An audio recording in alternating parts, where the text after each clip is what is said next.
So, the world of the Solstice Chronicles is kind of a different world. It's not just your typical fantasy fairy tale world, but each book is based on a different season and their equinox or solstice. And so that's where I got the idea for calling the series the Solstice Chronicles. And like I said, each realm is kind of based on a different season. And so when I was creating these worlds, I just wanted to create something that was magical and beautiful and kind of show just the differences between the realms.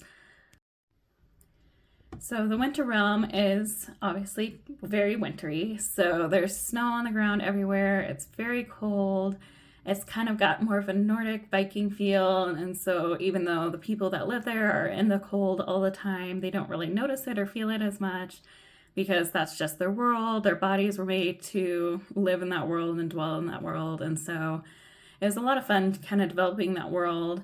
There are differences in like their skin coloring and their clothing compared to the other realms. And so in this realm, because it's winter, I picked more colors like whites and blues and grays to kind of describe all the characters and the landscape and the clothing and just different things.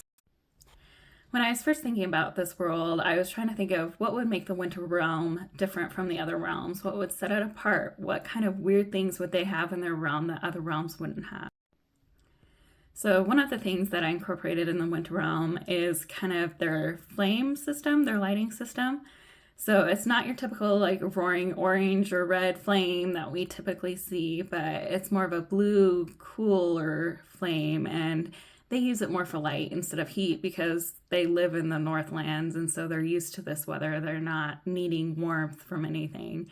They're used to dwelling in a world of frigid ice and snow.